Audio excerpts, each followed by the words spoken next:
morning.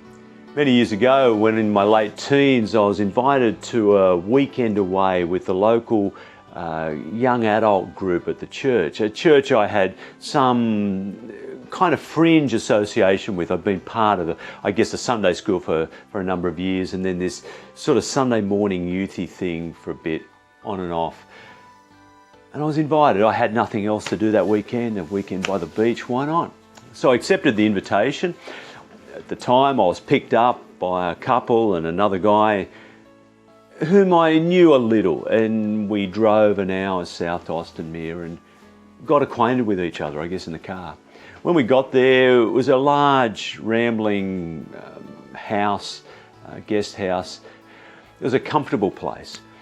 The people were gathering around and standing around the pool table, and a few were playing.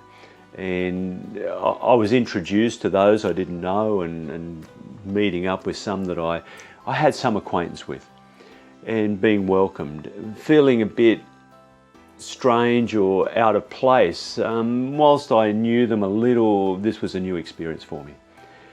Anyway, standing there, we were talking away, and the game was going on, not very well, and some of the shots were pretty strange and a bit out there. There was a lot of laughter.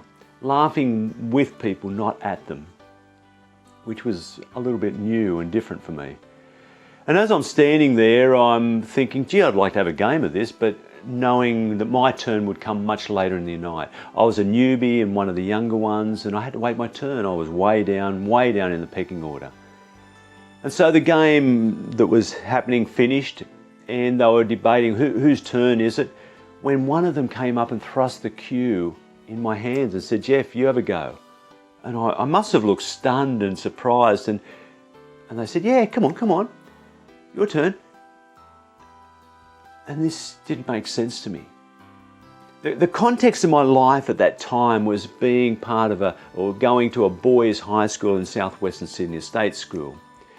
It was 1,200 plus boys thrown together 6 hours a day, 5 days a week, 40 plus weeks a year. Kids of all sorts of ages and development and stages, and lots of testosterone and ego and a hierarchical structure. In that school, we learned the ways of the world. There were those who were at the top, those who were the powerful power brokers, those who had assumed power and authority. They were the ones who, through verbal, psychological violence, but mostly through physical violence, maintained their status as the cool kids, the tough guys, the guys at the top. And the rest of us, well, we were next down in line and in our pecking order of age and whatever else. In that school, there were those who were sacrificed, sacrificial lambs, the kids who were very different or tried to be different or put their heads up in a different way, asked questions, challenged the status quo, or were just totally different and were ostracized and picked on and mercilessly treated. Sacrificial lambs. And I learned quickly to put on the mask, the right mask for the situation I was in, to hide and be not seen, to not put my head up, to just get along and not stand out. And so as I'm standing there in this new situation amongst new peers, many more, quite a bit older than me, up to 10 years older, I suppose, I was there wondering what mask, what persona I needed to have in this place to get on, to not stand out. And yet everything at the weekend was the opposite of that. This welcome I received on arriving and being asked to play, invited to play a game of pool when there were others standing around and there was no pecking order, it wasn't unusual on that weekend. When a group were going down the beach and say, hey Jeff, come on, we're going down the beach, come and join us, quick, come on. Or we're going for a walk, get an ice cream down the shop, or someone would walk up and say, hey look, can we sit down and have a chat? I don't really know who you are, can we talk? I'd be interested in getting to know you. Through the weekend there were also the spaces where there was kind of worship and singing and some prayer and some talks around God and faith, the Bible and Jesus. And it was welcoming, it was engaging, and it touched me deeply. There was something about that weekend. There was a God presence, a spirit, the Spirit of Christ, if you like, a spirit of openness, of belonging. And outside of my family, I guess this experience of belonging was the most significant I'd ever had. I probably felt something of this God presence in other situations, in the church groups and alone and in other places. But this was the first time in this way in a community. And it's touched me deeply. There's something in my spirit that was moved, something that I was kind of longing for and yearning for and probably didn't know it, but I found it, or it found me. And I also felt in that weekend, I recognised my own naivety and ignorance around Bible and faith, and I wanted to learn more. And I asked questions, and they were answered with grace. They seemed stupid and naive and ignorant and simple, but they were never treated like that. The weekend was very significant to me. So much so that when I came back, I changed the basketball competition I'd been playing in, which stopped me going from any youth group activities on a Friday night, to another night so I could be part of this group. And I joined it. This week, we read stories from John's story of Jesus. And in it, Jesus speaks about being a gate to a sheepfold. And I understand, I'm not big on sheep and shepherds then or now, but the sheepfold was this circular stone structure like a wall. And at one point there was a gap, a hole, and maybe a gate across it or just a gap. And the shepherds would herd their flocks in there and to keep them safe, particularly at night, and protect them from wild animals and so on.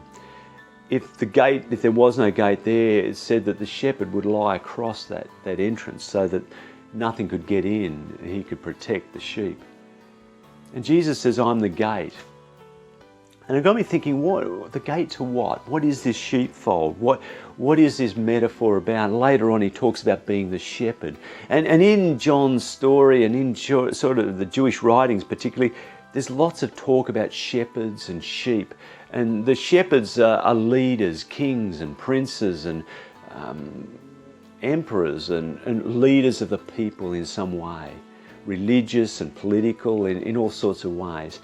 And there's a lot of condemnation of the shepherds of Israel that have let down the sheep, that have sacrificed the weak and the vulnerable, that have not cared for the poor and the simple and the needy, the widows and the orphans, that have no power or status.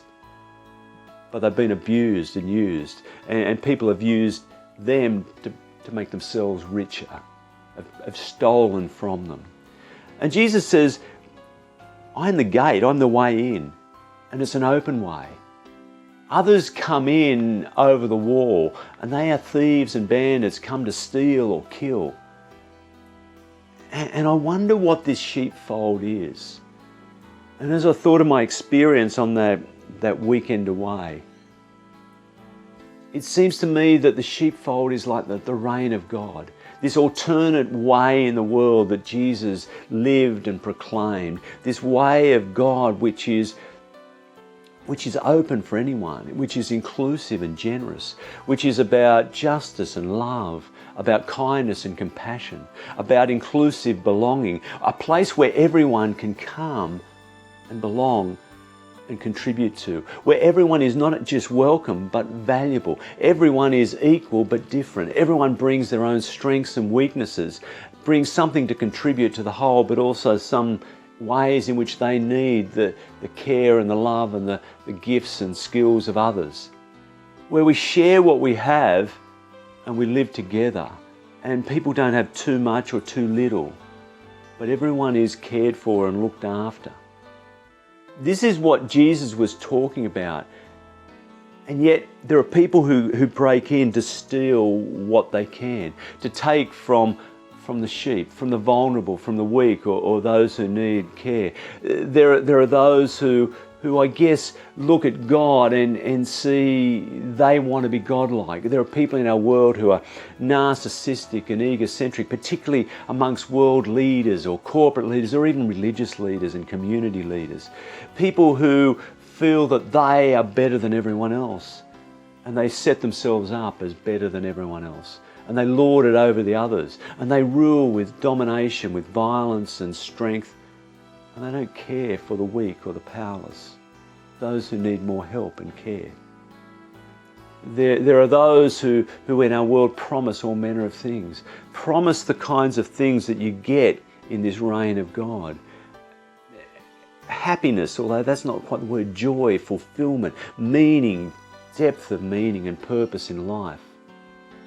And they promise all sorts of ways. If you do this self-help program, if you accumulate these assets, if you get bigger houses or more houses or better jobs or whatever it is, there's all these promises about what will make us happier or more fulfilled. And yet Jesus said this way is actually simpler.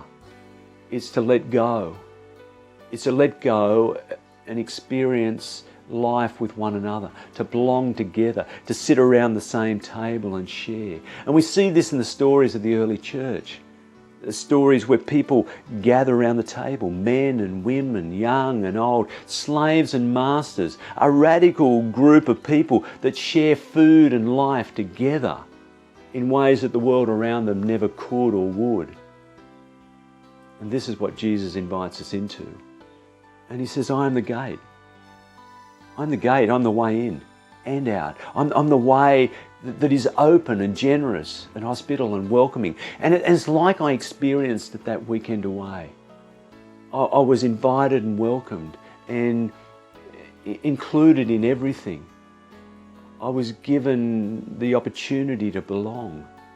And it didn't matter my ignorance. It didn't matter what I thought or didn't think or did or didn't do or said or didn't say. My mistakes and so on didn't matter. I was welcomed as I was. And I realised through that experience of that group and coming into a deeper experience of God's grace that I was welcomed as I was. God loves me as I am. And it was a place in which I could grow into and become more fully who I was. Take off those masks, those superficial things, and speak out in love. The grace that God's given me.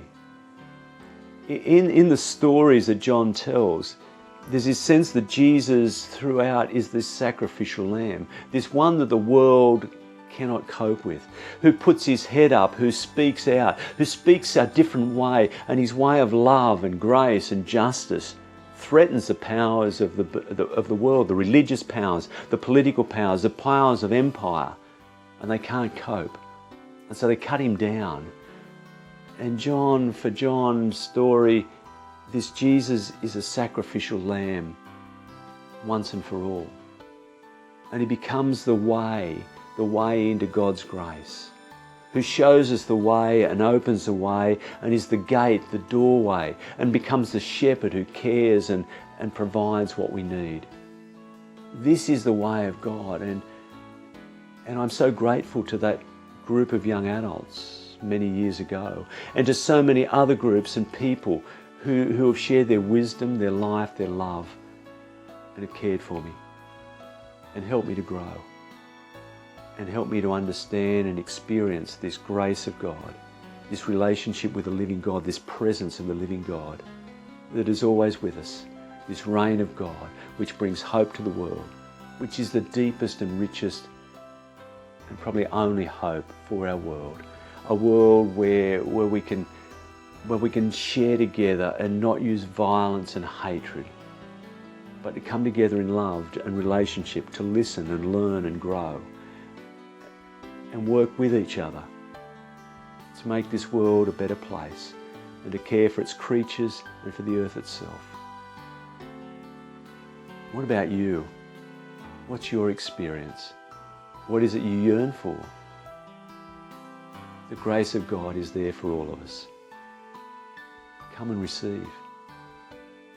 Amen.